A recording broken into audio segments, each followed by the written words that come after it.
the hundreds and hundreds of people who were killed in the old city of Nablus, they continue taking those moments of creating a specific event that will take our concentration. And what scares me more, honestly, at this point, after 3 years of genocide, after the atrocities that we hear about the Palestinian prisoners' treatment, is the limit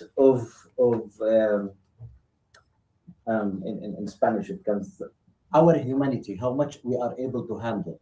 Like the genocide did not stop, but we have been exposed for 3 years into extreme violence that somehow in our mind to be able to survive, killing 5 and 10 Palestinians every day is better than killing 100 and 200. So we can live with that death. I think this is where it is really impacting our time right now more than the Israeli propaganda. The Israeli propaganda is for civil society, it is a proven failure. Like they have dedicated $750 million this year to try to clean their image again. But there will be no human being that they can forget what has happened. The main cause of what we deal with is the complicity. How did Western media rush to claim that Palestinians were raping and killing kids in the 7th of October without seeing any picture, without having any proof, nothing? Let's just adopt this version of the story and promote it. How politicians continue. I mean, yesterday, our colleagues in New Zealand was accused a liar by his own foreign ministry for the torture and treatment that he received from the Israeli authorities. That is the type of complicity that is leading the European Union that is refusing to stop the association agreement because they believe that Israel is a democracy and is promoting human rights. So we continue our fight in activism because we understand that this is the just truth that we have to go forward. But I believe today more than ever that our struggle as Palestinians is an ethical compass for the struggles around the world.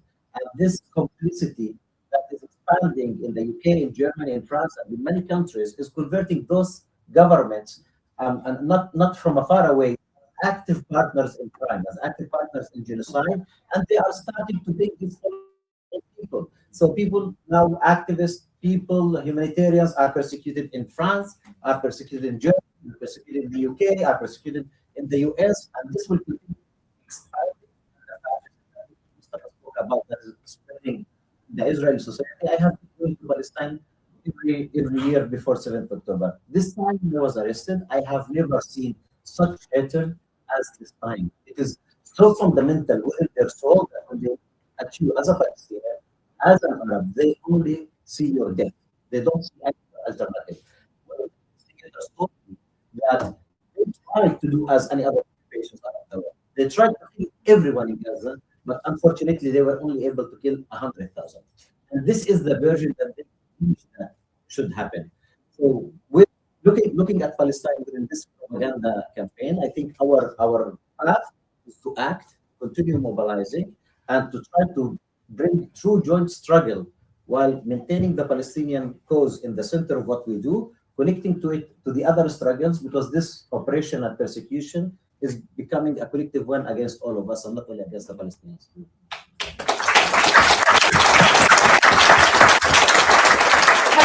I want to bring you in here because as part of this discussion, why did we make this? How did you get there? I think there is an important point to discuss about double standards and how the international community values certain lives compared to others. We talked about that Ben-Gvir video in which and it was very, very horrifying behavior. However, most of us have seen far worse footage coming from out of those prison walls, and they have not provoked the same international condemnation. What does it say that it was your video that broke through, and how relevant do you think that is to the reason Palestinians are still suffering today? I mean, it's absolutely ridiculous to think that we have many years of these videos of Ben-Gvir going around Israeli detention centers, detention centers, and humiliating Palestinian prisoners, doing far worse, showcasing far worse than what we showcased in terms of those participants in the flotilla. We have testimonies of Palestinian political prisoners, hostages, speaking about how they had IOF coming into their cells, beating them, torturing them, using them in the genitals, taking videos for Ben-Gvir, and yet that doesn't spark it, and it barely gets seen. And then when the video comes out, sent out by Ben-Gvir, of us, and it's humiliation. I mean, they don't show the beatings that happened. They don't show the stabbing, the shootings, the sexual abuse, the rape that happened. It only shows humiliation and, you know, a little bit of physical violence. And yet, that was what sparked all of this outrage. It sparked actual action from many governments around the world.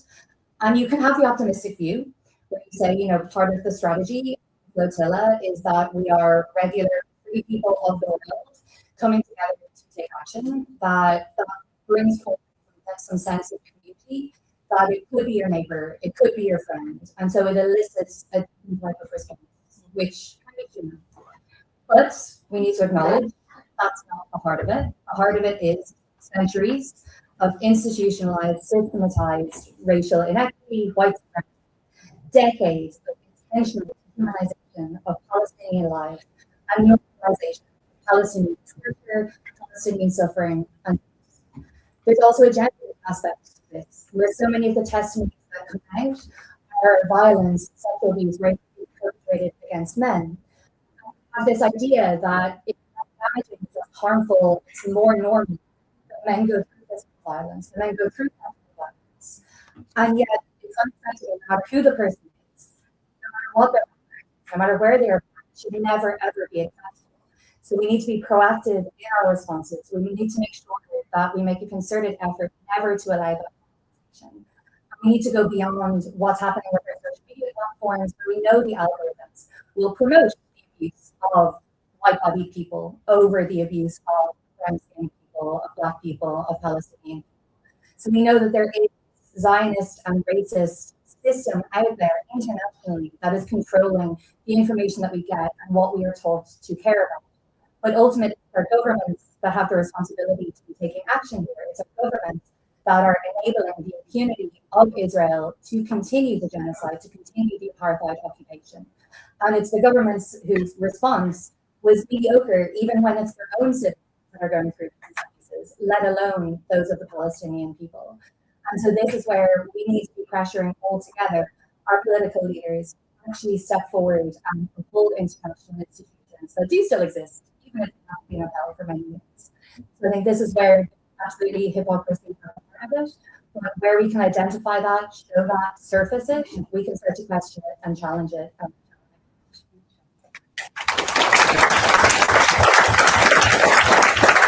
So finally on this question of how did we get here, those governments, Taya, why and how were leaders allowed to this level of implementation? I mean, it's by design, I think, and I don't think that. I mean, look, I'm gonna sort of.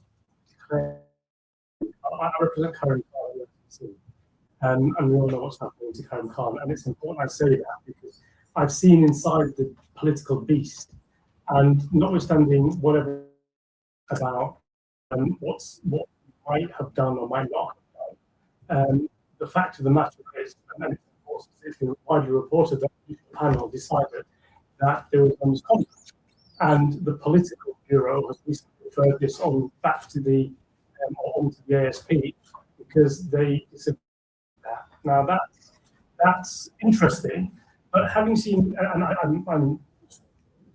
I have to sort of keep much of the details confidential, but one thing that I can say about that process is that if you think for 1 second that the attack on the ICC, be it the sanctions, be it the investigation, the way the investigation is being carried out, has anything to do with anything other than the arrest warrants for Benjamin Netanyahu, then then I have a very small but very expensive bridge to sell, because for me it's very simple. What I can see happening in that institution is that those warrants are very much at risk of being removed, and by design by the United States and by Israel, but also by the diplomatic political actors within the ICC that are doing bidding, which I can't discuss today, but I'm sure at some point we'll be able to make that clear. So how we got here, I say it's by design. There's a lot of money at stake here. The military industrial machine makes money out of what happens in wars, what happens to the Palestinian people. Israel makes money by testing its weaponry on the Palestinian people. It's in a lot of people's financial interest to make sure that the status quo is happening. Now, not just that, I mean, I'm going to just give a list of what I think has caused this. Diplomatic shielding. There is no doubt that, on that panel you heard the opinion, the position that politicians don't know. I'm telling you they know, because I sit with them and I talk to them and we discuss this. And when they act like they don't know, it is an act. They are pretending.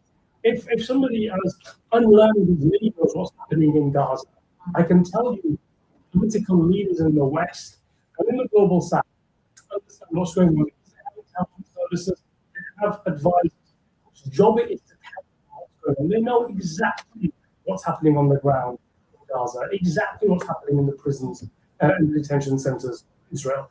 But they decide, for a reason which we can discuss, to protect that colonial enterprise in that region. And they do that. So that's one reason we've got here. I've already mentioned the arms machine, but there's also the fact that there's trade agreements between states and Israel. And it's a two-way trade agreement. It's not just that we sell to Israel the machinery of warfare. We buy technology from them, which we use to suppress people or control people or spy on people or control our populations in the West. And also use usually to develop for ourselves in the future. I've developed technology over the last couple of years, and I'll tell you what that is. When I'm scrolling the social media, I come across a political post, and it has the word concern in it. I'm sorry, but I have to skip over that because it makes me feel very ill. The next time a politician tells me that they're concerned about what's happening, I think I might actually physically slap them. Because that probably is a threat. I probably have to stand by that. But the reason I say that, I'm not really going to slap anybody. I want to get into trouble for that. But the reason why I say that, I'm allowed to slap. Okay, thank you. Most of what I'm going to say is get out of jail free card. But the reason I say that is because if you tell me that you're concerned, I can understand it. Because you're an ordinary individual. You don't have an army, you don't have a foreign minister, you don't have the ability to sanction, you don't have the ability to actually put tools in place to show what that concern translates into. And that's one of the key reasons why we are where we are. Israel has been gifted complete impunity from any kind of accountability for any kind of wrongdoing, absolutely 100%. I've been working on this file as a lawyer, on this file on the Palestine issue and the Israel-Palestine issue for, I don't even know now, nearly 20 years.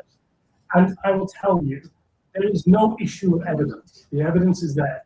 There is no issue with law. The law is there. There is an issue with political will, and I put it at this level, corruption in our political class to maintain the status quo. That's why we're where we are. So what should be done? ICJP is recommending sanctions against 62 Israeli lawmakers to the UK for it. What are those? What will they do? Well, I don't know what sanctions are. Sanctions are really an important tool. Sanctions are stepped down from effectively taking military action against the state. And you see how effectively they were deployed with regards to Russia in the Ukraine situation.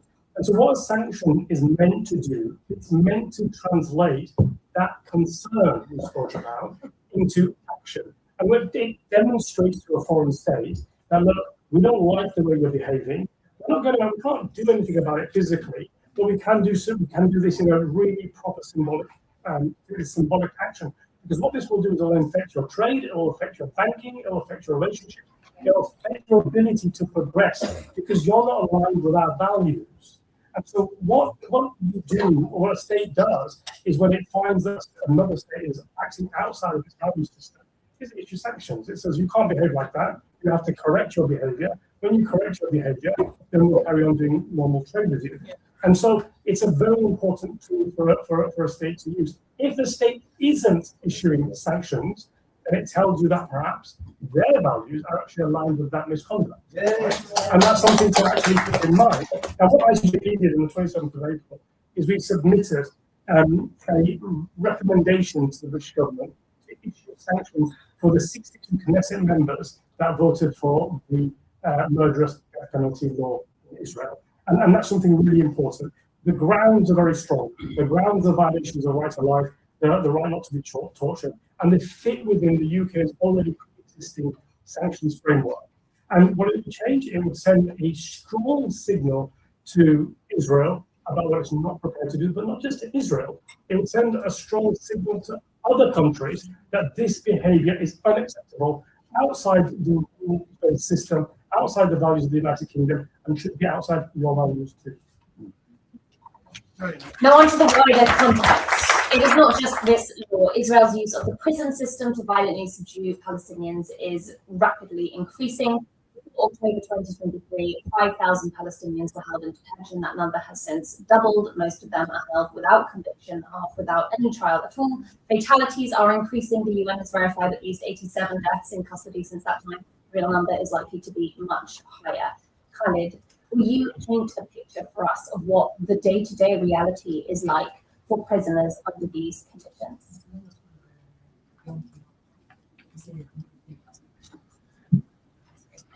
طيب، منذ 7 أكتوبر منذ أكثر من عامين وإحنا نقلنا نحن المحامين حلقة الوصل ما بين الأسرى وما بين العالم الخارجي خلال الشهادات والقصص التي أصبحت تفوق كل المنطق والخيال.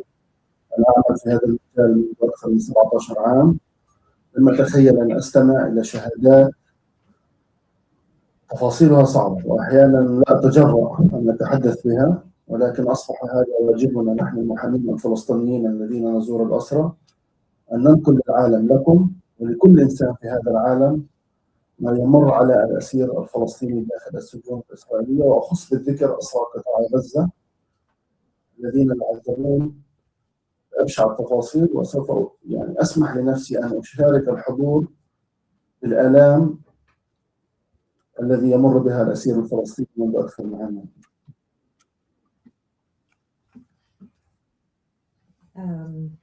I've been a lawyer working in this field for over 17 years, and I've never imagined myself hearing such testimonies with such difficult details from Palestinian detainees. Even some testimonies I don't actually dare repeat the details of to the rest of the world. But because the lawyers have now become the connection between what is happening inside of these detention facilities and the outer world, it has somehow become our duty as lawyers to tell the world what these detainees are actually being subjected to, especially the detainees of Gaza, the people from Gaza who are behind prison cells. So I will narrate to you some of these testimonies right now. مع بداية الحرب على غزة إسرائيل قامت بإنشاء معسكرات سرية من أجل اعتقال الآلاف المؤلفة من قطاع غزة، وهدفها فقط الانتقام من أهالي قطاع غزة، من المدنيين بالأساس من قطاع غزة. لسوء حظ وحسن حظي في نفس الوقت كنت أول محامي أقوم بزيارة أحد المعسكرات السرية الإسرائيلية، معسكر زيت تمان في صحراء النقب. لسوء الحظ في نهاية المطاف أنا إنسان، كل إنسان في هذا العالم لا أستطيع أن أتحمل ما استمعت وشاهدت وأمي عيني ما يمارس بحق الأسرى. ولحسن حظي أن أنقل لأحد الأسرى وهو صحفي يعمل في التلفزيون العربي، أسير فلسطيني، كل التفاصيل الإيجابية التي تتعلق بعائلته أنهم على قيد الحياة. Since after the 7th of October, we've seen Israel establish Israeli military camps exclusively for the detention of people from Gaza. And the main purpose of these military camps, where these people are detained, is to take revenge and vengeance on the Gazan population. Both unfortunately and fortunately, I was one of the first lawyers that were able to visit these military camps. Statesman is one of them, and I was able to go there and visit. And the things I've seen, I mean, at the end of the day, I'm only human, and there are details that I cannot believe that I've witnessed, I've seen. So that's unfortunately for me. But fortunately, I'm able to relate to you the things that I've seen. So, and also to relate to the detainees themselves, some of the positive details that their families are alive, for example, and they're looking for them.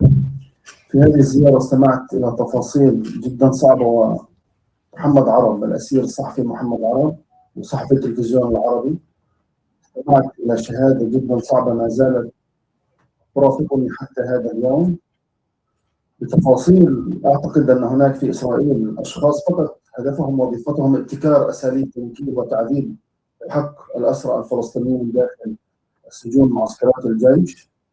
تخيلوا حياة الأسير الفلسطيني في هذا المعسكر. كل أسير يعيش في حيز معين وهو عبارة عن دائرة يرسمون الجنود لهم للأسرى دائرة مخصصة وهي دائرة صغيرة. هذه الدائرة يبقى الأسير فيها على مدار أيام أشهر، وهناك أسرى منذ أكثر من عامين موجودين في داخل هذا الحيز الشخصي. So I'm going to be speaking about the testimony I received from Muhammad Arab, who is a detained Palestinian journalist from Gaza, and he was a journalist for the Arab TV. This is a very difficult testimony that took me until today.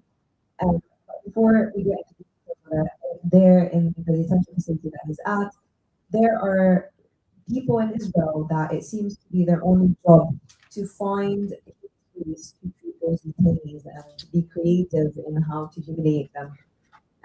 So imagine in this in Statesman, every detainee lives in a small designated personal space. And what this means is that there's a small circle that is drawn for these people to live in, and there have been people that haven't been able or allowed to leave that small circle that has been drawn to them for over 2 years now. في هذا المكان يبقى الأسير مقيد اليدين والرجلين ومعصوب الأعين على مدار اليوم.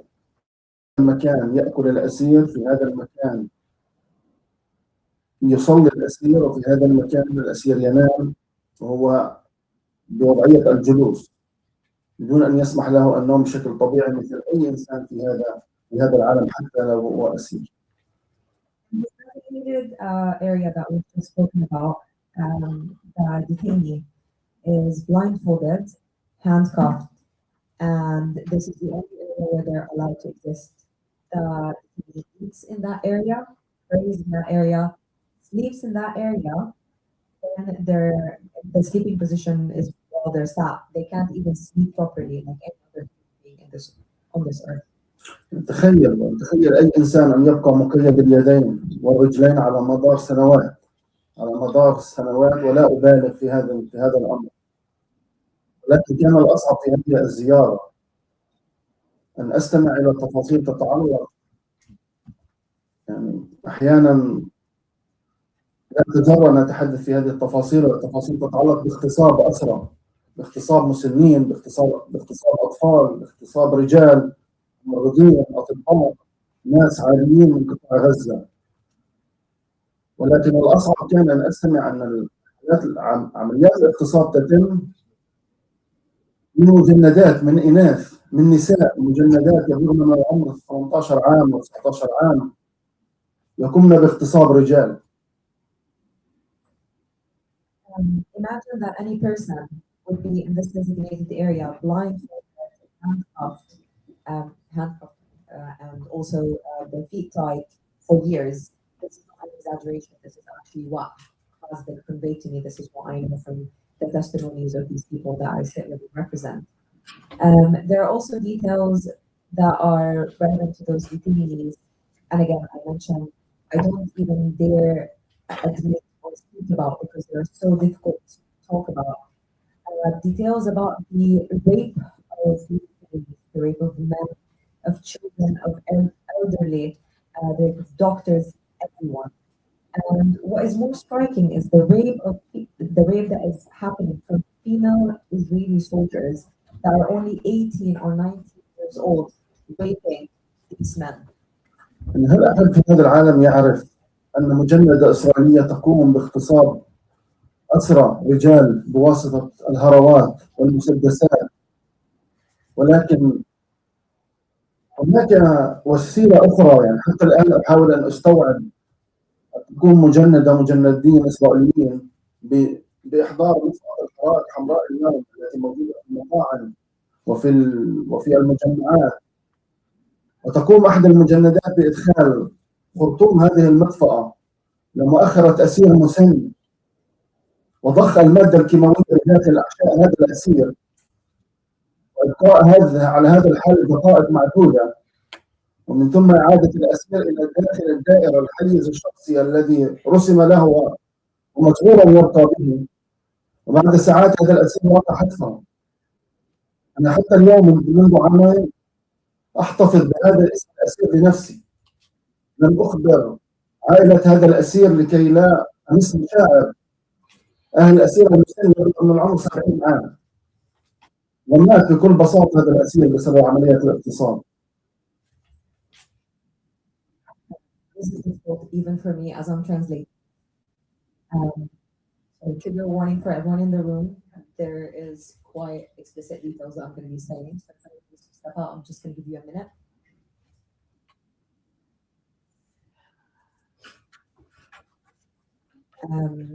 What I'm talking about is, can any of you in this room or in this entire world imagine that there are female soldiers that are raping with the use of sticks and guns?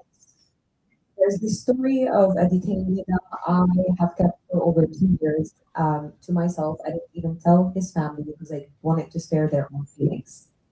This female soldier brought a fire extinguisher and she was supposed to rape him with that. She kept it inside of him for a few minutes and then kept him to the designated place where he was supposed to be. This detainee was 17 years old. He lost his life after that. I haven't dared to tell anyone this story, specifically his family, and I repeat that. Can you imagine that 70-year-old man passed away after being raped this way? هذا الأمر لا يختصر فقط على اغتصاب الرجال، إنما على اغتصاب النساء. هناك حالة وثقت من أسيرة من قطاع غزة تم اغتصابها إسرائيلية خلال مكوثها عدة خلال أسبوع تم اغتصابها 4 مرات من سجانين إسرائيليين، وتم توثيق هذه الحالة بجوالاتهم. فهذا الأمر فظيع، يعني السجان أو المجند الإسرائيلي والمجند يقومون بتوثيق العملية الفظيعة السادية وتداول هذه الفيديوهات بينهم من أجل التهكم والضحك على إفساد الأسرى والأسيرات داخل السجون الإسرائيلية. الهدف هو أن يقوموا بانتزاع إنسانية الأسير الفلسطيني. هذا فيما يتعلق بموضوع الاغتصاب. There's also the rape of women in Israeli detention facilities. There's a case that has been documented in detail, and I can tell it was documented by PCHR because we're all working on it. It was the case of raping this detainee woman from Gaza. She was raped 4 times in the course of 1 week by Israeli soldiers, female soldiers, who also documented the rape on their phones and their devices, and were laughing and mocking that woman and her body and the rape that they just conducted. The entire main goal of this entire policy of raping Palestinians and mocking them, documenting the rape on these devices, is to take away their humanity, to treat them as if they're humans. So these are the testimonies that we're speaking about when it comes to rape.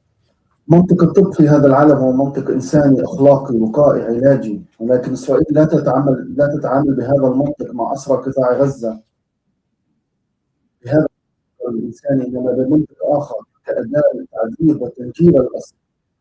هل أحد يعرف أن إسرائيل تقوم ببتر أطراف أسرى أيدي وأرجل بسبب القيود الحديدية على أيادي الأسرى وأرجل الأسرى لأشهر. هذا تسبب لتآكل اللحم. فالبديهي أن يعالج الأسير ويقدم له العلاج، ولكن كان الوسيلة التي قاموا بابتكارها من أطباء وممرضين إسرائيليين وأن يقوموا بكل بساطة بقطع أطراف أسرى. ولكن كان المفاجئ لي أن أسمع أن هذه العملية تتم بدون تخدير الأسير. الأسير يمر بعملية جراحية ببتر أطرافه بدون تخدير. من منا لا يذهب إلى طبيب الأسنان في أول خطوة، والتخدير من أجل أن لا يشعر بالألم والوجع. ولكن إسرائيل تتعمد أن يعاني الأسير وأن يبكي الأسير وأن يصرخ الأسير وتبتر يد الأسير أو رجله. The concept of medicine in this world is to be preventative, it's to treat injuries. However, medicine, that is a given logic of divine medicine. However, medicine is weaponized in Israeli detention facilities. It's being weaponized as a tool to further the torture and the degradation and the heinous acts against these detainees. I'm going to be speaking about the amputation of these limbs, which I've spoken about in my first answer. Can you understand that because of the handcuffs, because of the metal cuffs that these detainees are subjected to and they have to live with for years, that they cause your meat to eat itself, your skin, and the normal obvious thing to be done is for them to receive treatment for what has happened to them because of these metal cuffs that are removed from their bodies. However, the method that Israeli doctors and nurses have created and come up with was to amputate these limbs instead of treating them. Now, this is not the worst of it. These amputations happen without any form of anesthesia. These people are fully aware when their limbs are being amputated. And to an ordinary person, go to the dentist. You can imagine having any procedure done on you without anesthesia. So imagine this being a deliberate policy of somebody amputating your limbs for no cause or no reason other than doing it to torture you and to cause you deliberate pain. أنا لا أتحدث عن خيال، أتحدث عن واقع يعيشه الأسرى الفلسطينيين. هذا الأمر لا يقتصر فقط على أسرى قطاع غزة، ولكي لا أطيل الحديث، لكن هناك أيضا أسرى الضفة الغربية، القدس، أسرى سوريا، أسرى لبنان يعانون نفس المعاناة. وأريد أن أعطي أمثلة صغيرة أمثلة سريعة. جئت إلى هنا وقمت في الأسبوع المنصرم بزيارة العديد من الأسرى في السجون الإسرائيلية. الأسير القائد مروان البرغوثي، واحد منهم زرته في عزل منطقة النفحة، وزرت الأسير محمد عرب في منطقة النقب، وأسرى آخرين. مر أكثر من عامين على الحرب، تخيل هذا العالم أن أسرى موجودين في نفس الملابس الداخلية من عامين. أسير فلسطيني لم يبدل ملابسه الداخلية وهو الأمر البسيط منذ أكثر من عام، ويبقى في نفس الملابس، يستحم ويلبس نفس الملابس بدون إعطائه ملابس أخرى.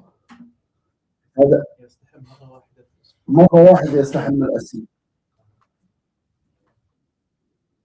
أسرى لم يأكلوا منذ أيام، كل عدة أيام يأكلون مرة واحدة. أسرى يأكلون نفس وجبات الطعام والفطور والغداء والعشاء منذ عام. أسرى مرضى، تعمد إسرائيل أن يبقى الأسرى مرضى بدون تقديم العلاج، وبالذات الأمراض الجلدية في داخل السجون الإسرائيلية.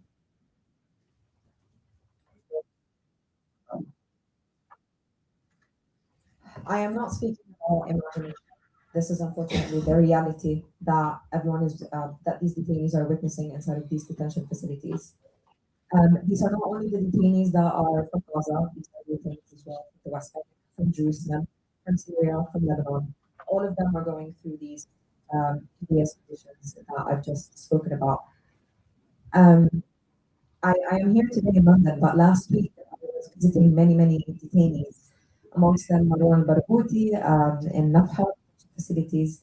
He was a solitary confinement. Also, Muhammad Arab in Negev detention facility, and many others. Can you imagine that these detainees have been in the same underwear for over 2 years? These people shower, these detainees shower, and then wear the same underwear that they've been in 2 years. The simple human right to be able to wear new, clean clothes, to change their underwear. They also are only allowed to shower once a week. They haven't eaten in days. They've been eating the same meals, if anything, if food is provided to them, for over 2 years, the same food. This is a deliberate policy against these people. And there's also the other policy of not treating any medical conditions or illnesses, specifically when it's dermatology related, when it's skin related. Israel is deliberately denying these people access to medical treatment. الوزير الفاشل الكبير هذا، الوزير المجرم، مع بداية الحرب على غزة بدأ يتحكم بالسعرات الحرارية التي تقدم وجبات الطعام للأسرى، مع تقليل وجبات الطعام وسوء الطعام بطعام الذي لا يكفي لقطة حسب ما يرويه الأسرى، يقدم لأكثر من أسير أو أسيرين يتقاسمون الوجبات القليلة والسيئة، والهدف هو أن يبقوا على قيد الحياة، أن يموتوا موت بطيء، وكل العالم يشاهد يوميا كيفية أشكال ومناظر وملامح الأسرى الذين يخرجون من السجون الإسرائيلية يفقدون عشرات الكيلوغرامات من أوزانهم، والهدف أن يتسبب للأسرى الألم والوجع والجوع ومن تبعيات هذا الأمر.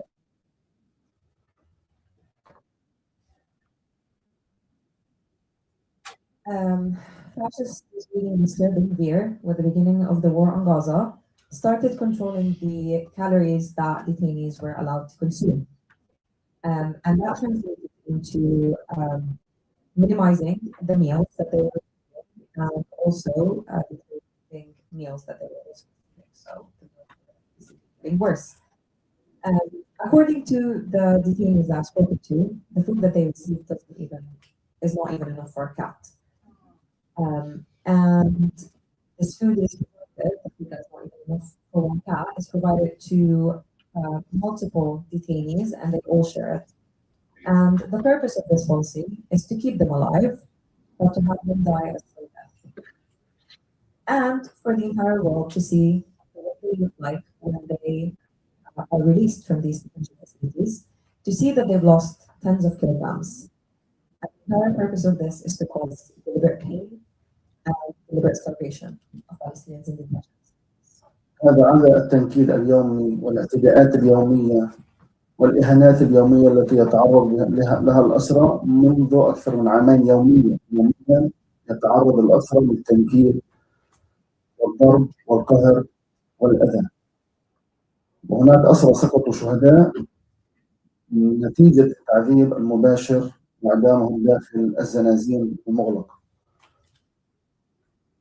This is all in addition to the daily violations and insults and degradation and torture that these detainees are subjected to on a daily basis. And it is important to note that there are a lot of detainees that have been killed, that have lost their lives, they became martyrs in these detention facilities because of the torture, because of the degradation. وأختم بنقطتين حول ظروف الأسرى. الأسرى منذ 7 من أكتوبر عام 2023 معزولين كليا عن العالم.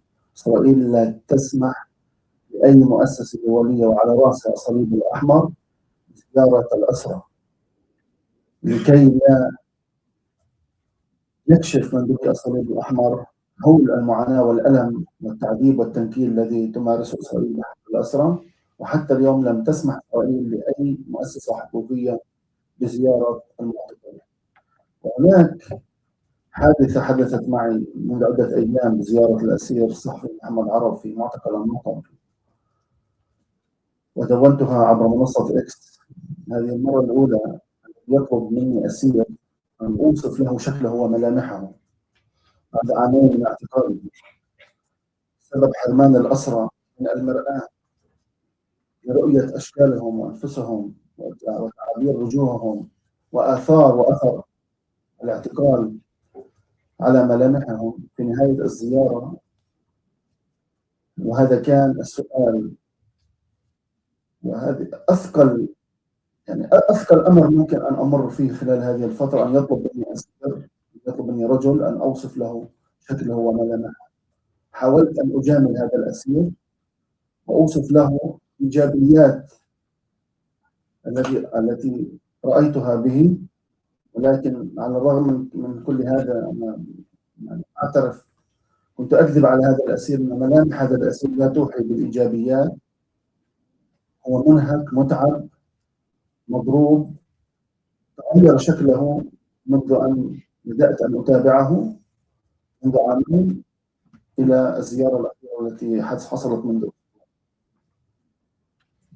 And the last 2 points I would like to advise is since the 7th of October, the detainees are completely cut off from the outer world. Israel has not allowed any international organization, including the International Red Cross, to visit these detainees because it does not want the world to see and to know and to document what exactly it is that it is doing inside of these detention facilities. And there hasn't been any other human rights organization, international one, that has been allowed to visit these international detainees.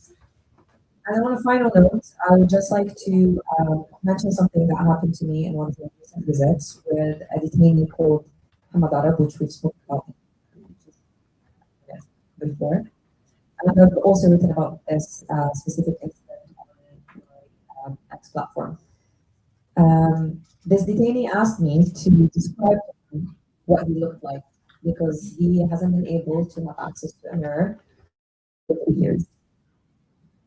And he wanted me to narrate to him what he looked like because he hasn't been able to see his face, how the torture and degradation and the lack of food has impacted his features. And as a lawyer, this was very heavy because I had to lie to him and tell him that there were things that looked positive in his appearance. And I wasn't able to tell him that his appearance reflected lack of sleep, torture. Since the 2 years that I started following up his case and became his lawyer, his appearance changed drastically and deteriorated. And that is a very difficult thing when a man asks to describe what he looks like because he wants to know if it reflects what he's been through. هذا جزء بسيط من آلاف القصص وآلاف الأوراق من الشهادات التي وثقتها أنا شخصيا والعشرات من المحامين من أساليب التعذيب والتنكيل التي ما زالت تمارس حتى اليوم ومستمرة. And this is all just a tiny fraction from the thousands of testimonies of these detainees that I'm narrating to you, and also a tiny fraction of all the practices that are being implemented in Weaponized against Palestinian detainees in Israeli detention facilities.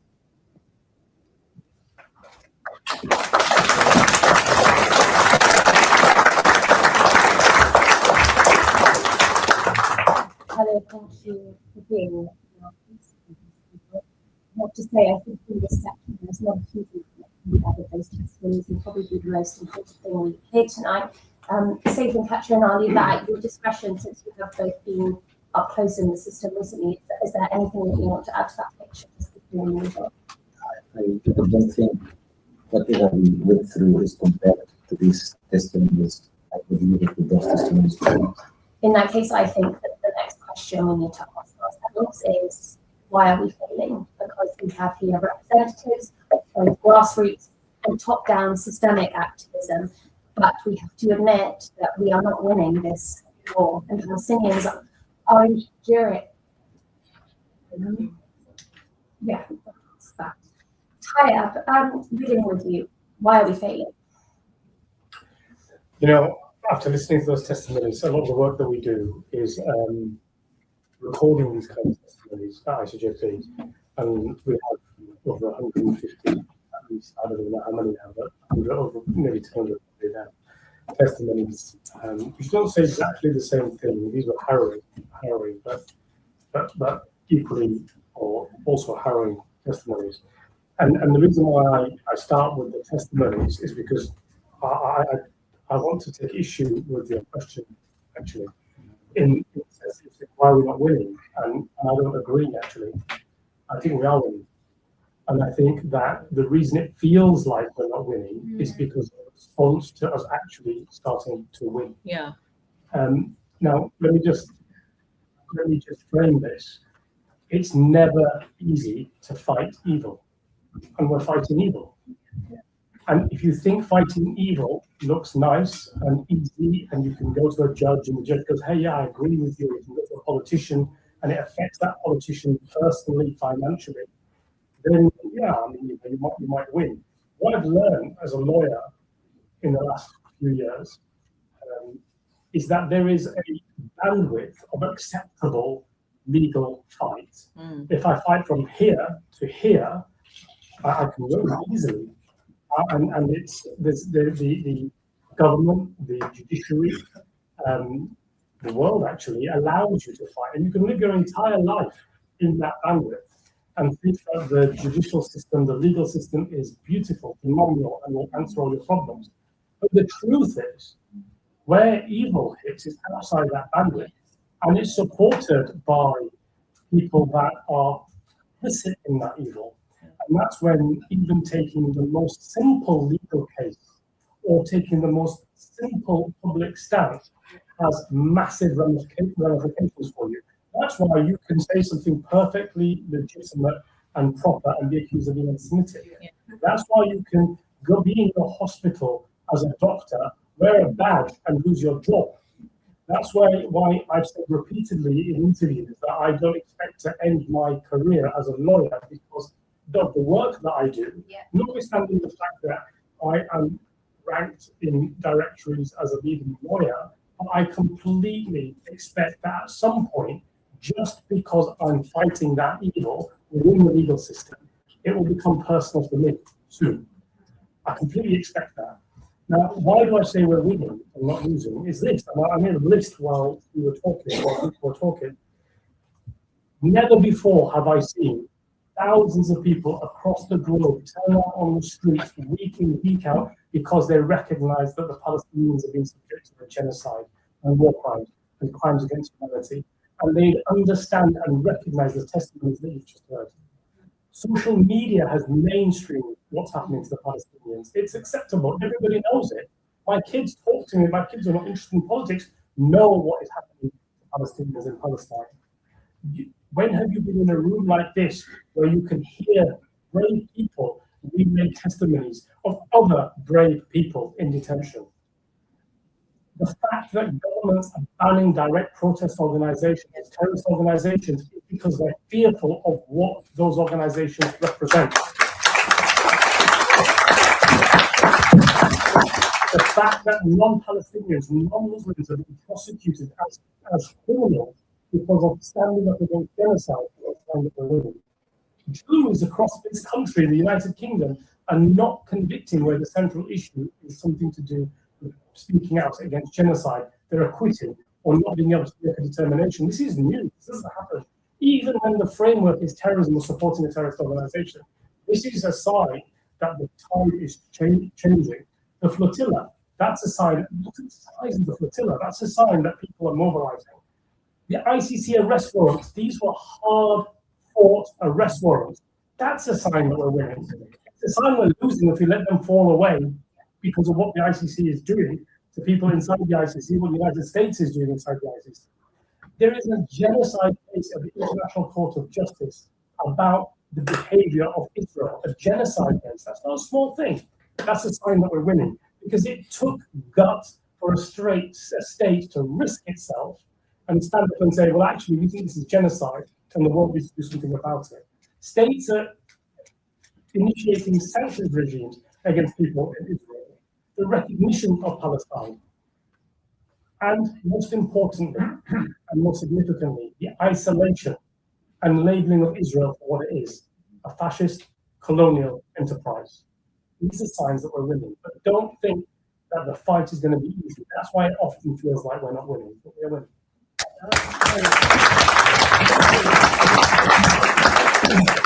Mustafa, you've been a lifelong advocate for non-violent resistance to execution. The one state recognizes the law itself as a form of violence.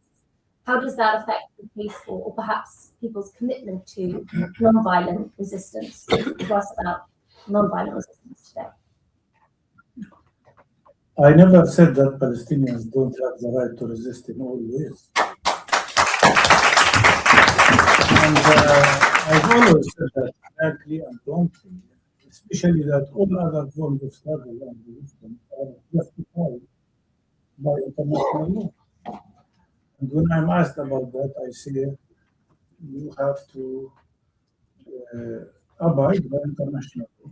And international law allows you to resist in all ways, including military ways. When I speak about the power of non-violence, I speak about effectiveness. What methods can be used in different circumstances, in different periods, to be most effective. We know now that the Palestinian struggle is entering a new stage. In other stages, certain methods were used. Now, in this new stage, with all the complexities that we are facing, I do believe that resistance will rise again in the same manner like the first Intifada did. It was one of the most powerful and most excellent examples of mass participation of all Palestinian people in an uprising.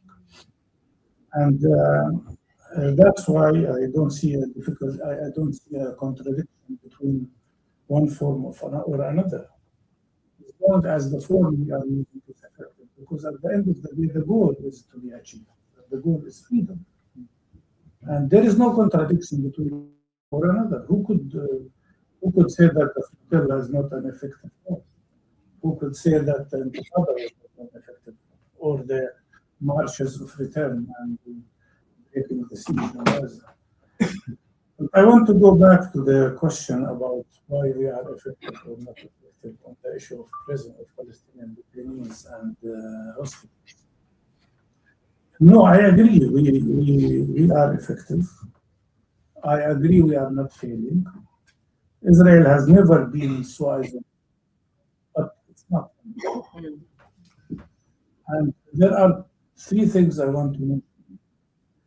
First of all, in our activity, we have to understand that doing something does not always mean realizing. I'll give you one example which I use. You say that the genocide in Gaza killed 12 and injured 12.5% of the population. 12.5%, it sounds just a number. Apply it to UK when you speak about it. You would be talking about 8.6 million people killed or injured. Apply it to United States of America, and you would be talking about 37 million people killed or injured in the course of 2 years. Do you know what Trump would have done if 1 million people were killed or injured in the United States? Probably he would have bombarded the whole world with nuclear power. Raise the issue. I was once in an Asian meeting, and there were many people from India, which is, by the way, the second biggest supplier of weapons now to Israel. 24% of all weapons that came to Israel came from India during the genocide war. And I told them, apply 12.5% to India, you will be talking about 176 million people. So realizing what Khalid have just wonderfully described, and I really admire his work. It's something we should make people realize. And that's why the way we do things, the way we work, has to sometimes be modified in a manner that makes it most effective. And that's why sometimes, in addition to telling the whole story, you have to pick up a case and present that case. Like, for instance, the case of Hind Rajab was presented in a very powerful movie. In my opinion, Hind Rajab, every one of you and me and everybody should every day say, especially to Jewish people and to the Western people, that what is the difference between Hind Rajab and Anna Frank?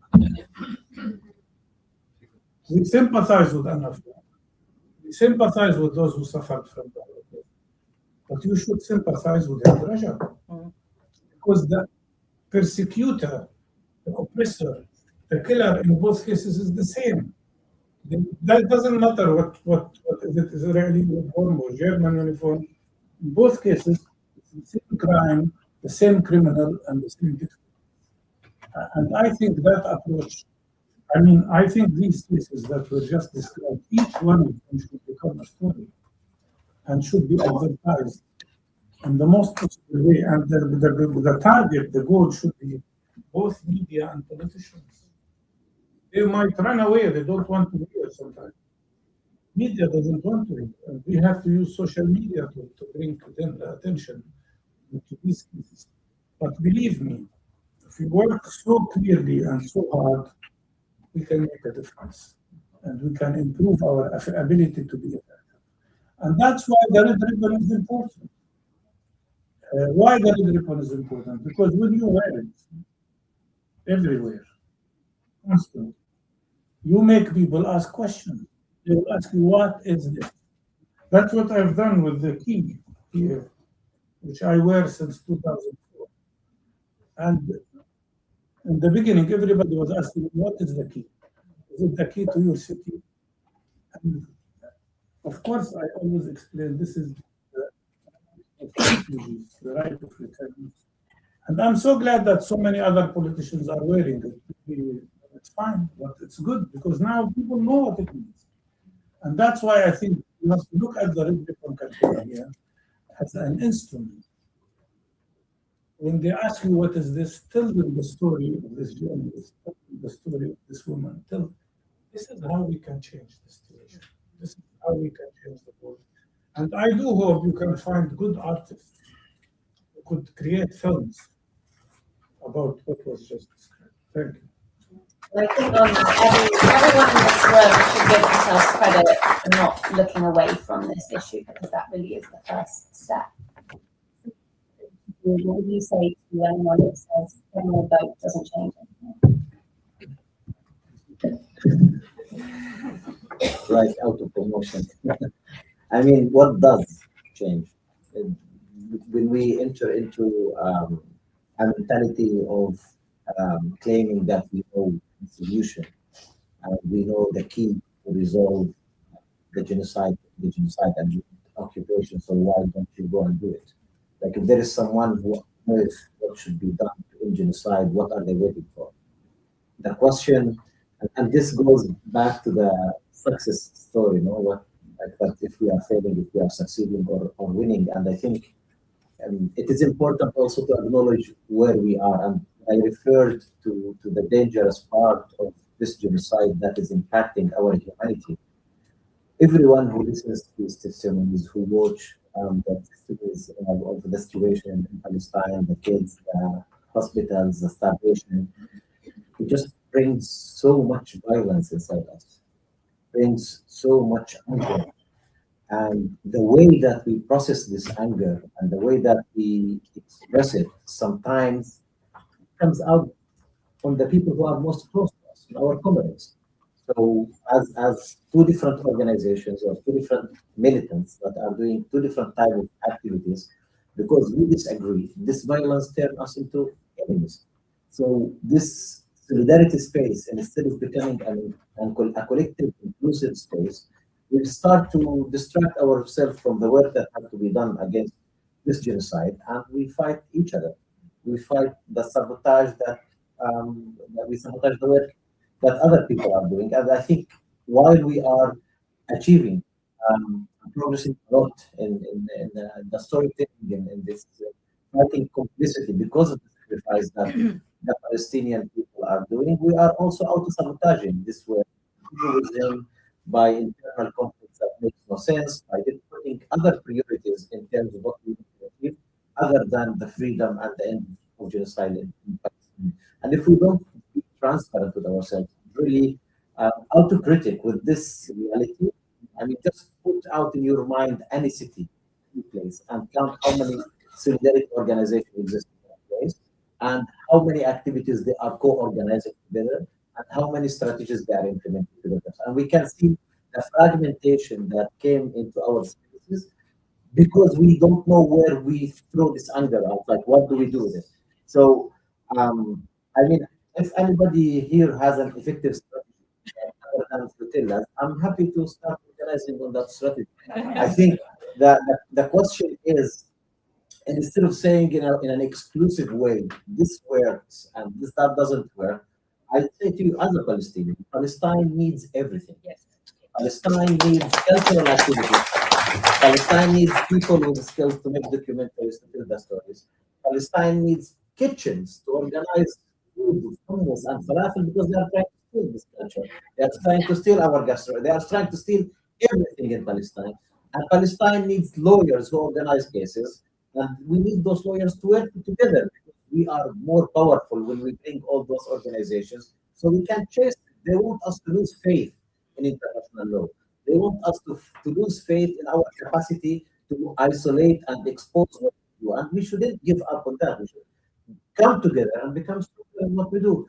We need people to organize PDS. We need people to organize direct action and sabotage those military factories that are making us involuntary complicit in genocide in our own country. We need to sell. We need to sell, and I hope that we don't. I have 3 little kids. The oldest is 8 years. And when I was arrested, it was the day after the birthday of my daughter. It was the first birthday I missed since she was born.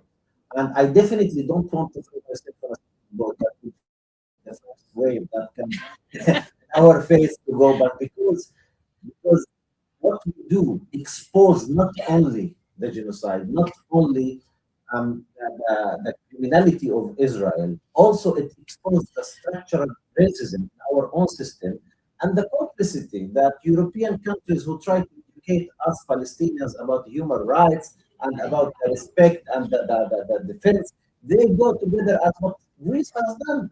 And they go and they work with Israel to detain 180 activists and then kidnap people 700 nautical miles away from Palestine.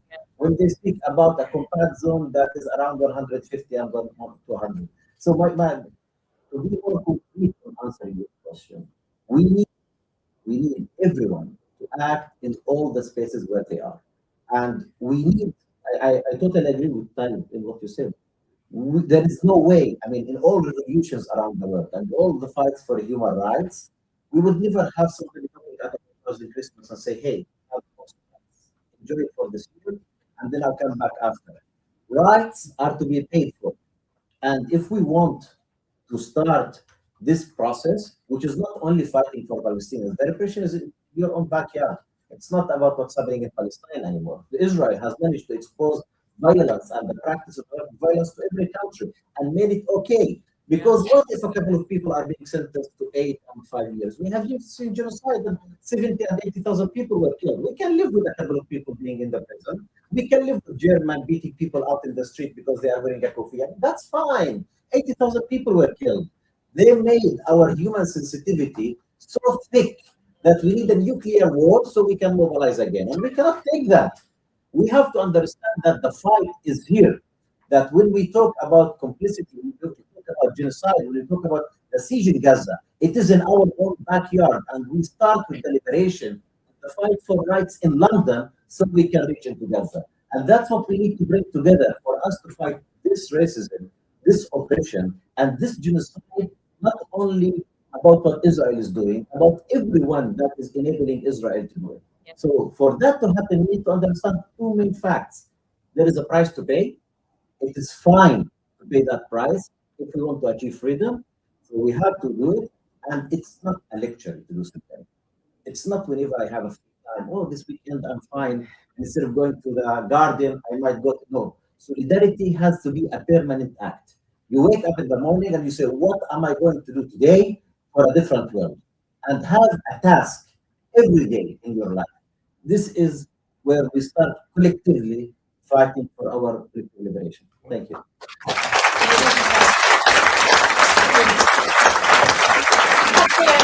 Final word before we hand it over to the audience. You moved the dial diplomatically. What can you tell us about what does or doesn't work? I think Saif said it very well. Everything has its place. There's no one thing that works. There's no one thing that absolutely can never work. It's about trial and error. If there's one thing that I can take away from that video, is that we need to use every single moment, every single opportunity that we have. We need to use any moment of privilege, any type of capacity that we have to put our energy and focus into having impact. Because it's not about concern. It's not about condemnation. It's about action. It's about impact. It's about really making change. We look at what we see in the IOF in these detention centers. Look at the level of dehumanization that they project onto Palestinian people. But really, I mean, we're animals, we're a collective people. Humans are collective. We are meant to be together. So as soon as you start dehumanizing somebody else, you're removing a part of your own humanity. And we can see that in the sadism that when they're perpetrating this violence, when they're perpetrating these horrible, horrific acts, there's this sadism and joy, because as you start to dehumanize others, you're dehumanizing yourself as well. And so what we really need to do is build on critical education, critical thinking skills. It's such an important part of our democracy, because as soon as you start to go into that indoctrination, into those systems where you start to believe whatever somebody else is telling you, and you can go into that dehumanizing system, then we lose that part of ourselves that is able to claim our power to make change, which is why critical thinking skills are so core to the education systems that we need and the democracy that we need. There are so many ways in which Israel is not a democracy, and the lack of critical education, the levels of indoctrination is just one example of that. So we need to claim our critical thinking. We need to educate ourselves. Every single one of us in this room, it's great that we're already here, but we can go further, we can learn more, we can experience more. There are videos out there, there are going to be moments that go viral, but it's about the consistency that we can bring to them. It's about having that daily intention. It's about choosing our actions carefully with strategic goals in mind. It's not just about one foot in front of the other. It's about, again, critically thinking, what am I doing and why am I doing it? What is my intention? Set a goal and work towards it. And bring other people together for that. Again, collectivity. We are none of us going to succeed on our own. It's only through collaborating with each other. And we know the most effective way to grow our movement, to grow solidarity, to grow allyship, and to increase our chances of success is to be bigger in numbers, to be more representative. So it's not about closing out others because we don't agree with them. It's about seeing, where do we agree? Where can we work together? And how can I bring more people with me? How do I bring my friends and family? You're here in the room. How in the future can you bring someone whose eyes might be open and coming to a space like this? Joining a protest, going to a direct action, finding different ways to escalate for Palestine. What else is possible? What else can we do together? Because it's only if we broaden our imaginations, think critically and act collectively, that we're going to see all together the liberation of Palestine.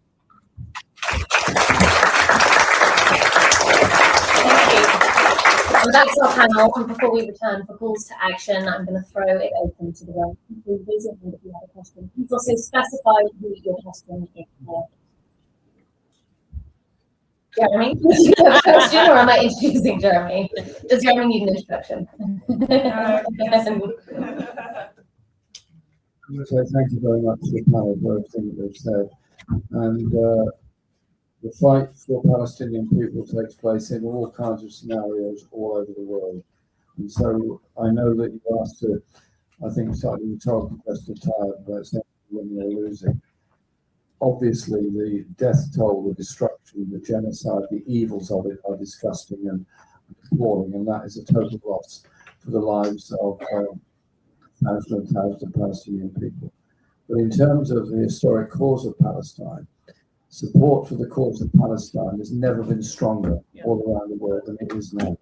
It's because of the bravery of people in Palestine. It's because of the bravery of demonstrators around the world, and the fact that we can get close to 1 million people on the streets of London, Palestine. When I was first elected to Parliament in 1983, to mention the word Palestine would lead to a point of order saying, where is it? Does it exist? That was the way they behaved. It was a total arrogance and lack of recognition of any sort of it. Things have changed massively. Yes, we've got a long way to go. Of course we have. We all know that. But I think we have to be strong, be confident, and be utterly determined. We fight it in all sections. When we did the Gaza Tribunal, which Tyre was one of the people to look at, as was Mustafa and others, it was, to me, one of the most moving experiences of my life, just to listen non-stop for 2 days at timed intervals, detailed, very detailed testimony of breaches of international law, breaches of human rights, disgusting behaviour, etc., all of which is coming out in our book, which will be out in 2 weeks' time. That isn't going to change anything or everything, but it's building up part of that narrative. And so let's recognise that we can all educate an awful lot of people on this all the time. And it's become almost normal that young people now associate themselves with Palestine, the way that 50 years ago, young people associated themselves with the Vietnamese as victims of the Vietnam War. And it's when you reach that sense of public understanding, at some point, the political establishments on both sides of the Atlantic are going to catch up. Parliament is light years behind public opinion. Every European government is light years behind what's happening on the streets around there. So let's have some strength, some hope, above all some confidence, and make sure that we never, ever give up on the Palestinian people. Jeremy Corbyn. We have, what's up with the one over here? Shall I go with that? Do you have a waving one, or do you want me to run around? Oh, it's okay, that's working. Here you go. Do you want introduction? Quick introduction Okay. and who you're I'm from PSC. I've got a question for Tyre. I've heard defendants of the death penalty say, "Oh well, it's only for the charge of murder." Is that correct, or is there, what is the baseline charge before the death penalty comes in? And would there be any possibility of them putting it onto that have been held in indefinite confinement and not been charged yet? Would they possibly have to wrangle that one? I'm going to answer that in not with the statute, because the danger of in a situation where you are constructing a military tribunal, where you're constructing a process with fake evidence or improper evidence, it doesn't matter anymore what the charge is, because you can make that charge apply to anybody that you choose it to apply to, without having a proper and fair process to determine guilt. If you are charged, you are going to be found guilty. So there is no point going through the legislation to say that it won't apply to this category of people, because if 99% of people are going to be found guilty of whatever they're accused of, and that's actually the death penalty, I don't think it matters anymore what the allegation is.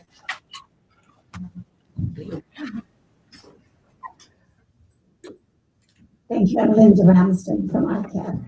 We dropped the Israeli from our name, by the way, because of the genocide. I have a question for you, Mr. You referred to the fact that there might be another uprising, non-violent uprising. And can you explain more about that? Because my understanding is that the Palestinians are now so fragmented. The surveillance of Palestinians, the closures, the lack of freedom of movement. Palestinians are afraid. They're concentrating so much just on survival. Is there the capacity for that to happen? You referred to this, the possibility of an apartheid Palestinian state. You know, again, the annexation. What is going to be left of Palestine at all? Because this is settler colonialism, and the goal of settler colonialism is achieved through genocide. We're now seeing this normalization. All the signs are in Hebrew, taking away the Palestinian Arabic identification, and you know, so Israel's Judaized historic Palestine.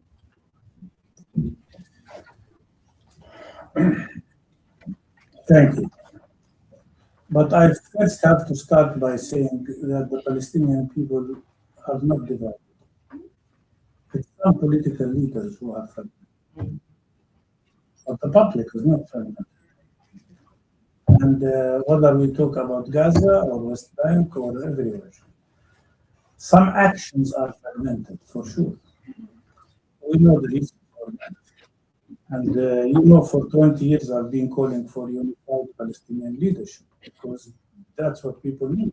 They need unified leadership. That's what we had in the Father, where we had four people meeting in a room, issuing a statement, and it will be respected from the north of Jenin to the south of Rafah. That's what we need. There are many internal factors I will not go into, but I think your question leads me to the most important issue that we should speak about. What does Palestine mean for me? Look, everything you described, and I will not repeat it now or explain what's happening in the West Bank besides what's happening in Gaza. Now, 1,300 military troops fragment the country. The fact that the apartheid rule has taken away already 80% of our land. The fact that Israel is now imposing its control over 58% of the West Bank. The fact that they have built more than 500 settlements and settlement outposts.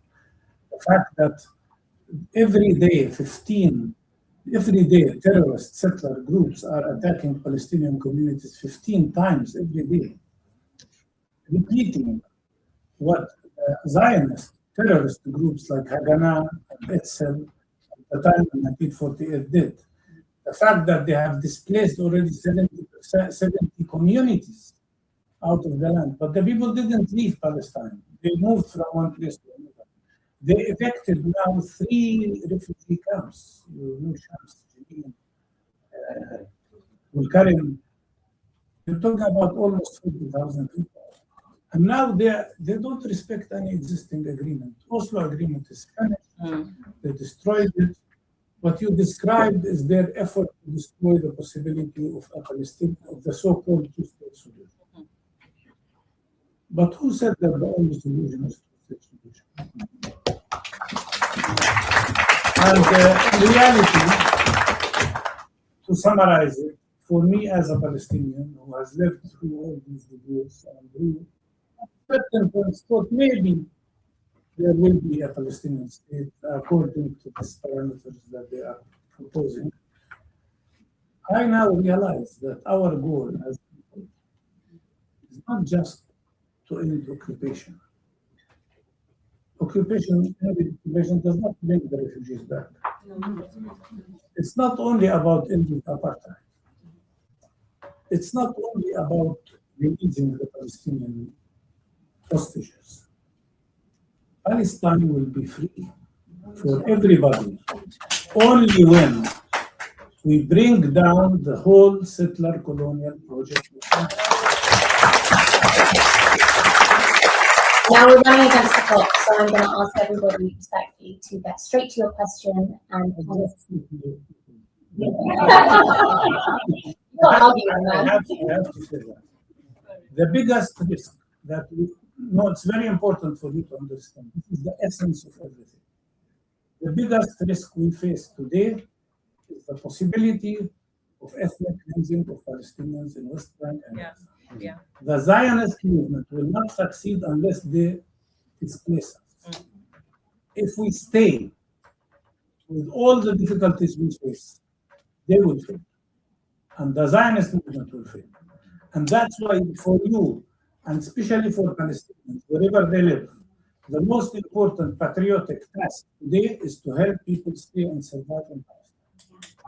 And for you to make solidarity effective, you have to translate everything we spoke about into actions of boycott, divestment, sanctions, because only through that we can translate solidarity into material effect on Israel. Only by steadfastness on the ground and isolation of Israel through BDS, we can change the balance of power, and Palestine will be free.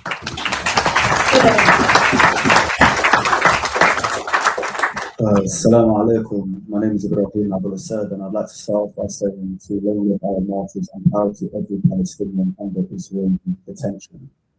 In 2018, Dr. Maraisi from King's College London spoke in this theatre, and he told me that during the Great March of Return, he witnessed Israeli snipers target Palestinian teenagers, specifically shooting them in their testicles.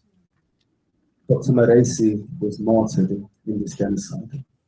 We Palestinians are smeared, demonized, dehumanized, and many of us have witnessed our families killed on videos that have been uploaded on social media. I agree in that we should deploy all tactics, but as you guys have mentioned on the panel, some are more effective than others. I would like to ask a question for Dr. Mustafa Barghouti.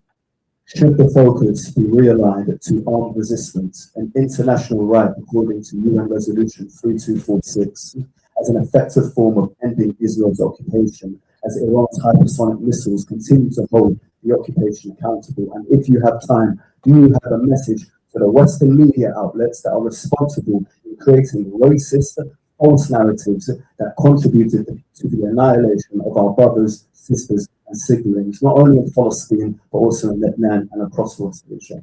Thank you. Okay, point one on resistance. Look, I will repeat. Palestinians have the right to resist every possible form, as long as they respect international law and what it is, including armed resistance. But who decides what form we use today or tomorrow should be left to the Palestinians. Yes. Who will decide what form they use and at what stage they use what.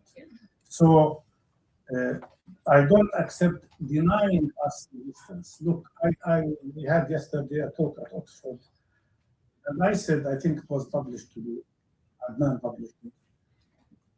When they speak about disarming Palestinians, they don't mean disarming us from weapons.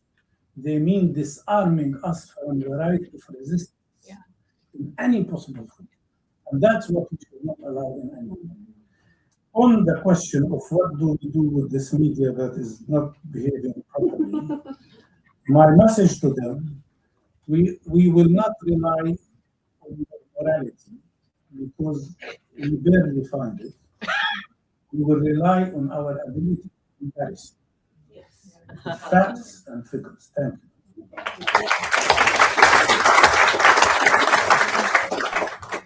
Has the mic been given?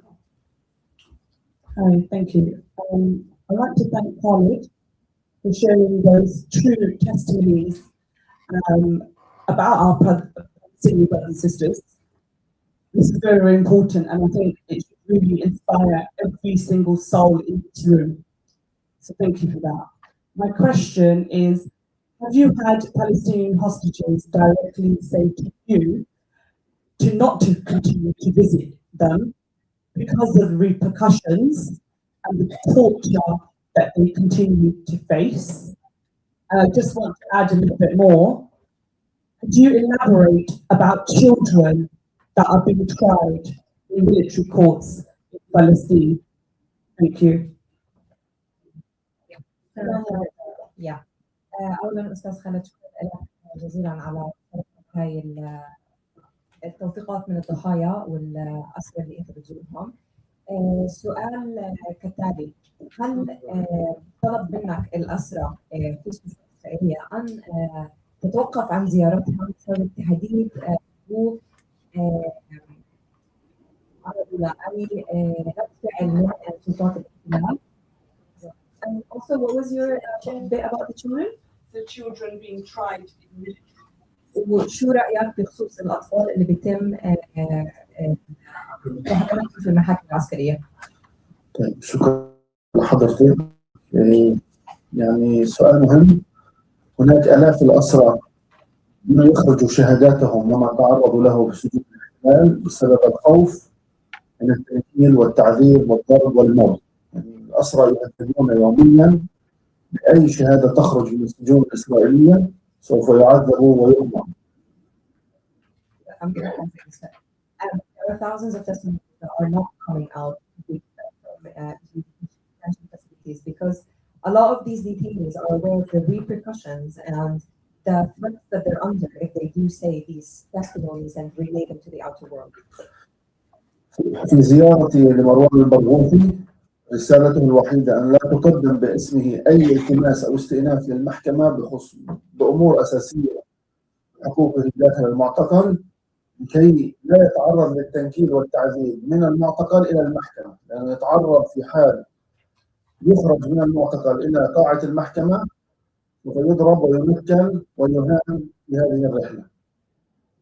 In my latest visit to the same detainee, I was asked not to appeal a court order on his behalf for the violation of any of his fundamental rights because of his fear for the repercussions he might actually have to face on his way from the detention facility to the court. بخصوص الأطفال يعني أكثر من 400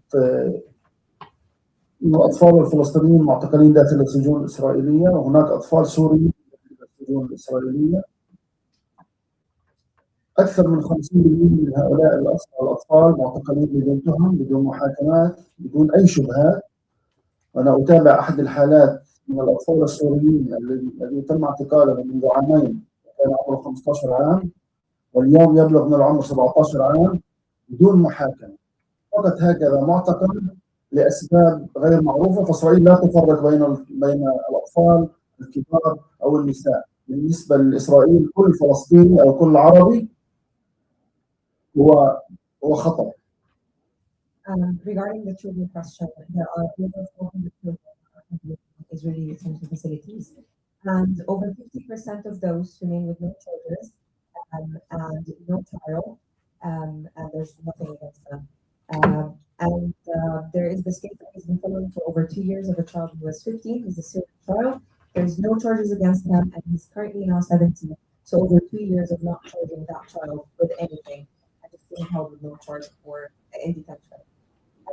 And what he concluded with was the fact that Israel does not actually discriminate between children, women, or any detainee. Any Palestinian in the eye of Israel is a threat to risk. Thank you, Khaled. One or two more questions, depending on how long they take. Hello, is this working? Yes.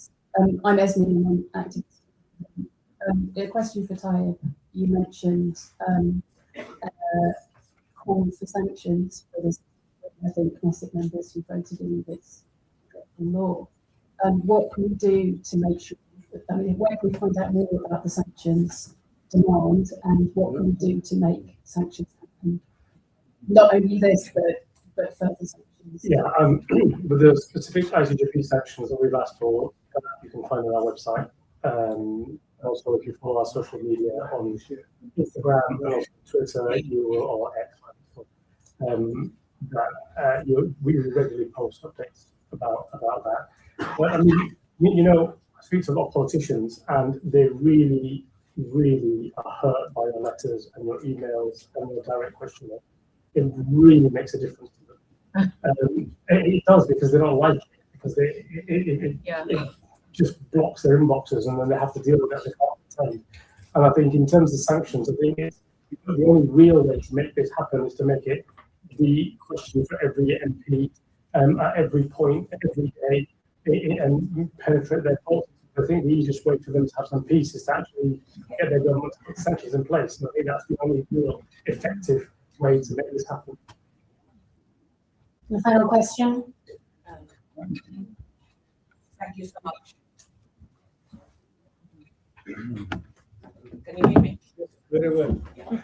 Thank you so much. I mean, this has been really amazing. I'm Samira. I'm from Pakistan. Yeah, thank you. My question is mostly for the 3 Palestinians in the room. Khalid, you're from the 48 area.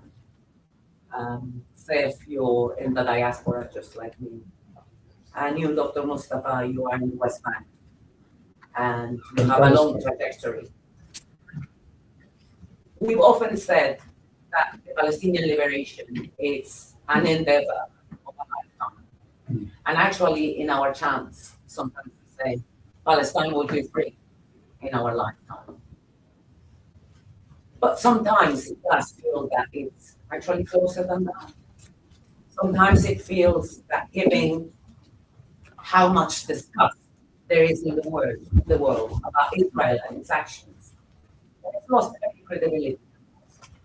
The Zionist movement is actually using all its tricks in order to be able to continue its work as it has done in the past. I'm sorry, the translator. My question is the following.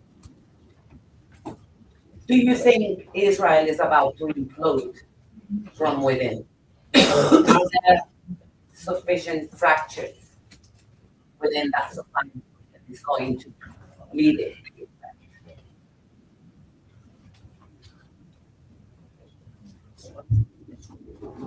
How we do that? Yeah. With a smile. She managed to ask. On the count of 3, say how long it takes. And we Just to make sure, the answer to Okay. Look, that's because he's the youngest. Yes. First of all, you have to understand the fact that we, the 3 of us, are here together, and actually the 5 of us, it's a very good team, I think. We should be and it's really complementary. I think that's the beauty of it. Usually you see 5 people on a podium, they compete with each other. On the contrary, we have every input complemented. And the fact that we live, the 3 of us, in 3 different parts of Palestine, of where the Palestinian people are, is very important.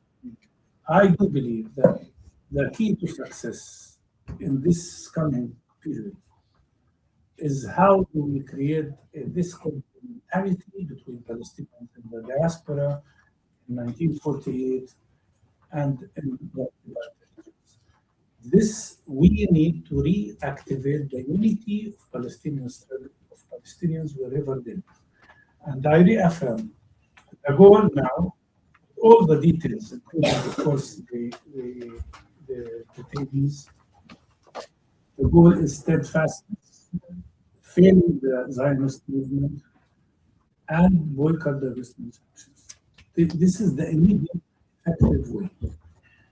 Now, will Israel implode from within? Israel is already suffering from very serious internal crisis.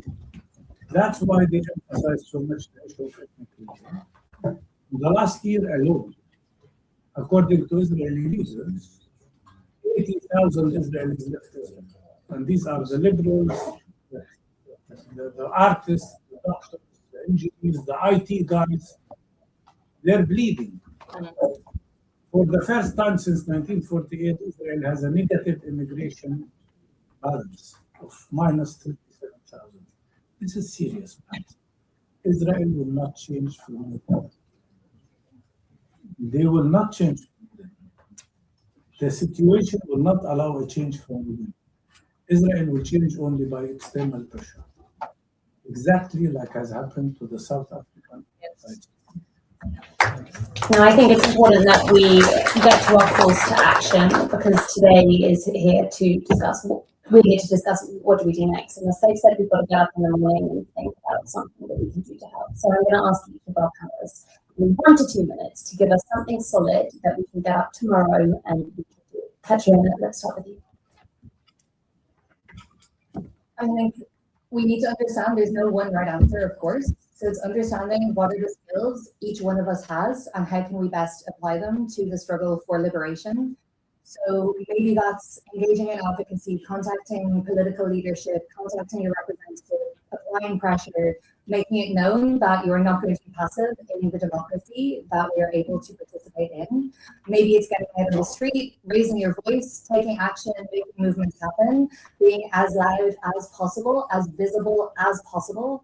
Maybe it's combining that with raising the storytelling, sharing the stories, the leadership, the narratives, the testimonies of our Palestinian brothers and sisters on the streets, online, in every single space that we are in. Maybe it's escalating into direct actions, breaking down the supply chain, breaking down the systems, directly challenging the complicity that our governments force upon us as citizens in so many countries across the world. So there's no one right answer, I think, and I can't give a specific direction, but just participate, escalate, engage, and be really noisy about it. Thank you, Katrina. And now, Khalid, 1 minute, what can we do? كالتالي أنا بعتقد إنه لا يمكن الحرب على الشعب الفلسطيني أن تستمر. الشعب الفلسطيني لا يمكن لوحده أن يواجه كل هذا الظلم. على العالم بالفعل أن يضع حد لهذا الإجرام المستمر سواء بالسجون أو في غزة أو بالضفة الغربية. يعني أنا أعيش داخل إسرائيل، أتيت هنا من داخل الأراضي المحتلة عام 48. هناك في صراع داخل المجتمع الإسرائيلي. هذا يعني كان أوج هذا يعني الإشكاليات بين اليهود المتدينين والعلمانيين حتى يوم 7 أكتوبر. كانت هناك المظاهرات.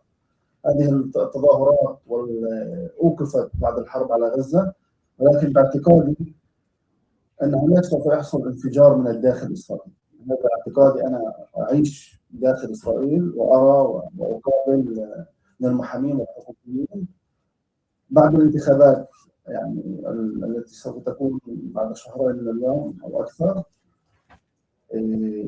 سوف تكون هناك يعني حرب ما بين التيارين، التيار العلماني الذي يعتقد أنه من أسس دولة إسرائيل ومن يعمل ومن ينتج، وبين اليهود المتدينين الذين عمليا هم عبء، يعتقدون العلمانيين عبء على إسرائيل، وهم من أوصلوا إسرائيل إلى هذا المنحدر. I believe that there is a war that is happening against the Palestinians, and a war that Palestinians cannot withstand on their own. The world really does need to end whatever is happening in Palestine, not just against Gaza or detainees, but also against the rest of the West Bank, against Palestinians in Israel, and against Jerusalemites as well, because the war is on all fronts. The other thing I wanted to say was that there is an explosion from inside these Israeli society or community that is happening. Before the 7th of October, there was these protests that were happening in the streets, and it was between the secular Israelis and the religious Israelis, and there were all these disagreements between them. And these have stopped in the aftermath of the 7th of October. However, I believe when it comes to the upcoming elections that Israel is going to go through, that this will happen again, that the secular Israelis who are now blaming the religious Israelis for the state that they're in, there will be an inclusion from the inside of the state, and we'll all see that. تضيف بس من بعد يعني كل حروب العالم انتهت، او على الاقل هناك هدى الى الحرب على الاسرى الفلسطينيين 10,000 اسير. لا يمكن ان يقبل العالم الحر الانساني الذي يراعي حقوق الانسان ان تبقى الحرب على الاسرى مستمره حتى هذا اليوم. ورساله الاسرى انقذونا من الموت المحتوم، من الموت المفروض علينا. فاخلاقيا وانسانيا اناشد كل العالم بالفعل ان يتعامل مع هذه الشارة الحمراء، أن يقوم بنقل هذه الشارة الحمراء لكل العالم، على الأقل أخلاقيا وإنسانيا، أن نقوم بمسؤوليتنا مع هؤلاء الأسرى المظلومين تنتهي الإنسانية عموما. All wars in this world end, except the war on Palestinian detainees that has been ongoing for a very, very long time. The only message that Palestinian detainees have from the detention facilities is save us from our definite death that has been imposed on us. And that's why he calls for everyone to talk about this cause, to wear this spin, and to be as much as active when it comes to this cause. Thank you. So what should we do tomorrow? Just in a minute, no? In a minute, I'm warning you.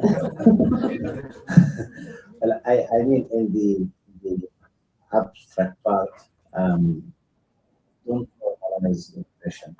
Whenever the system is coming hard at you, go back harder. Whenever they are trying to repress your voice, they make it louder, because your fight for your own rights within this global colonial system, it is a fight for Palestine. And we used to say that we sail because politicians and leaders are failing to do their job.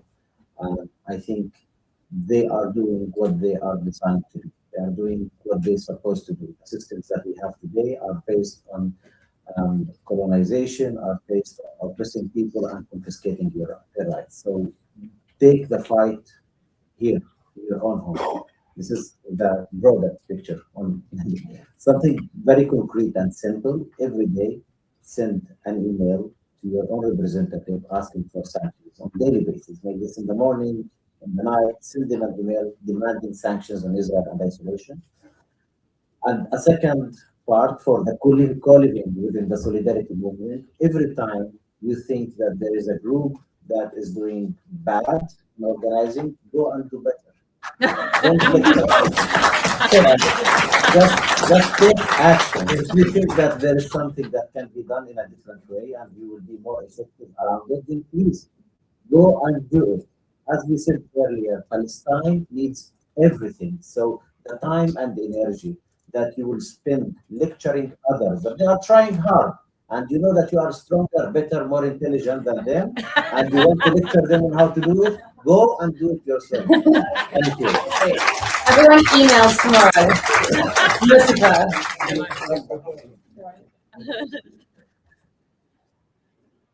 Yeah, I have in that case. I can see you've got a little list in front of you. Yeah, so I'm going to be very precise because I'm a lawyer, and I'm going to address the actual issue, which is the death penalty. So I have 4 things that I'd like you to consider. I also have a pre-thing I'd like you to consider, which is don't actually slap a diplomat or politician because I said so. If you want to slap a politician or a diplomat, that's entirely your business. Right. So number 1, make the sanctions happen. Really important. Look at our website, and I've already said it in an answer previously. Write to your MP, talk to your MP, talk to them when they knock on your door. You own the conversation. Tell them what they need to hear. It's crucial that they hear this repeatedly. Number 2, have a lifeline. Demand a 2-way arms embargo between us and Israel and us. Number 3, really important, and I would say this as a lawyer, back the legal fight with more than just applause. The challenges at the Israel Supreme Court, the universal jurisdiction cases and at the ICC, they run on funding and they run on evidence, and the lawyers that are dealing with those are desperately in need of both. And just remember, when the lawyers are being attacked, then please speak up on social media about it, because they're being attacked because they're becoming effective. Yes. And it's a tell, it's an important tell. Yeah. And number 4, and this is really something personal for me, and I'd like you all to do this, and refuse anonymity. Numbers are easy to ignore. 9,600, 3,500, 350 kids. So what? Learn the names of 1, 2, or 3 individuals and carry them with you in every conversation with your neighbors, with your friends, at work, at home, with everybody. Make it personal. Say, did you know that this person was detained in this way in Israel and was treated like this? Make it personal. So please, tomorrow, get on Google, go to ChatGPT or Claude or whatever AI you want to use, and Google the names of the people in detention and carry them with you. We have it in the website of the Republican campaign. And Adnan has made it easier because it's on the website of the Republican campaign. Thank you, Claire. That's what I was looking for. And now our final word over to you, Dr. Ashraf. I agree with everything that was said, but please concentrate. I mean, different people can do different things, but while keeping Palestine in your mind all the time, and Palestine has become the issue of social of justice worldwide. Now it has become an internal issue in every country. And that's, I think, what Jeremy meant when he described the level of attention that is to Palestine. There was a time when Vietnam was the cause, but not as much as it is now in Palestine. There was a time when South Africa was the cause, but even that is not as much as Palestine is today. Today, internal political issue in the United States. Palestine was the cause of the success of Sudan. Palestine was the cause why Kamala Harris lost the election. Palestine was the cause why Israel went after Albania to change their government. So please understand, and that's how I see it as our struggle. For maybe the first time in modern history, people who are struggling for the freedom are fighting across the globe. The fight is not in Palestine only, or in Britain only, it's in the globe. That is the nature of what we face today. So please, the two things I told you about, whoever can support the steadfastness of the Palestinian people, push them. Whoever can participate in imposing sanctions on Israel because of everything they do, but especially to Palestinian hostages, please do. These are the two main goals. Find ways, and let's continue this global struggle that is unifying all of us. Thank you.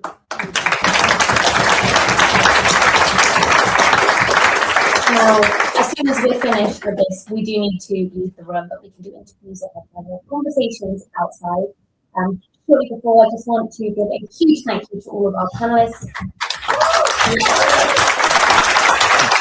Thank you to the International Centre of Justice for Palestine and to the Red Ribbon Campaign for getting us here today and giving us something to do. And thank you, all of you, for making sure that this doesn't end here. Good night. Really? Just some good news to leave you with. The bastard who ordered the killing of our daughter in Rajab, justice has been served in Lebanon. The guy is like, oh, yes.